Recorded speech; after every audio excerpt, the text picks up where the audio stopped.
Bismillahirrahmanirrahim. Assalamualaikum warahmatullahi wabarakatuh. Alhamdulillahi nahmaduhu wa nasta'inuhu wa nastaghfiruh wa natubu ilaihi wa na'udzu billahi min syururi anfusina wa min sayyiati a'malina may yahdihillahu fala mudilla lahu wa may yudlil fala hadiyalah. Baiklah yang dimuliakan Allah Subhanahu wa taala, pada kesempatan malam hari ini kembali kita membahas fikih Madzhab Syafi'i di dalam kitab At-Tadhhib fi Adillati Matan Ghayati wa Taqrib, matan Nabi Suja, fikih dasar Madzhab Syafi'i. Sudah memasuki pembahasan yaitu tentang syarat-syarat wajibnya sholat. Faslun wasyara itu wujubis sholati salah satu asya'a. Ada 3 syarat wajibnya seseorang itu menjalankan sholat. Yang pertama adalah al-islamu, dia orang Islam. Yang kedua adalah al-bulugh, bulugh itu dia sudah baligh, Lalu yang ketiga adalah wal aqlu, adalah orang yang berakal. Ya, ini orang yang berakal.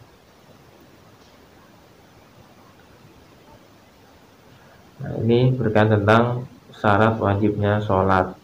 Kalau seseorang itu sudah Islam maka sudah wajib sholat. Dan bila mana ia sudah balik maka sudah wajib sholat. Ya. Dan orang yang berakal, dia bukan orang gila, maka dia juga wajib bagaimana dia sholat. Ya. Hadis Nabi Shallallahu Alaihi Wasallam yang berkaitan tentang ini, ya, Rasulullah Shallallahu Alaihi Wasallam bersabda, "Rufi'al qalam an salas," ya, diangkatnya pena itu pada 3 hal, ya. Anin naim, ada orang yang tidur, hatta yastayqido, sampai ia terbangun.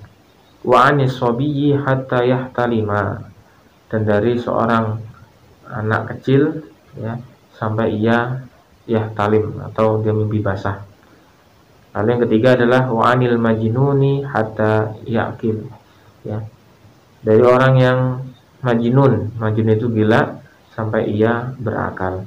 Hadis riwayat ini riwayat Abu Dawud dan yang lainnya. Nah, sedangkan dirahmati oleh Allah Subhanahu wa taala, ya, jadi itu berkaitan tentang syarat wujub atau syarat wajibnya seorang itu menegakkan sholat. Itu ada 3. Adapun yang sholat yang disunahkan, ya, sholat yang disunahkan, jadi hukumnya itu sunnah, yaitu ada 5 hal, ya. Wassalawatul masnunat khamsun, ya, sholawat atau sholat yang sunnahnya itu ada 5. Yang pertama adalah al-idani, sholat dua Idul Fitri, 2 sholat Id, yaitu Idul Fitri dan sholat Idul Adha. Wal kusufani, dan sholat gerhana, baik gerhana bulan ataupun gerhana matahari. Lalu wal istisqa, yang ketiga, yaitu orang yang doa atau sholat meminta hujan. Jadi ada, ya, saudara dalam hati Allah Subhanahu wa taala, sholat kita minta hujan itu ada, ya, sehingga hujan itu, ya, agar turun. Lalu yang keempat adalah wal wasunanu tabi'atu lil faraidi sab'ata asyara rakaatan. Jadi ada sekitar sab'ata asyara rakaatan, 17 sholat sunnah yang mengikuti atau yang mengiringi sholat wajib.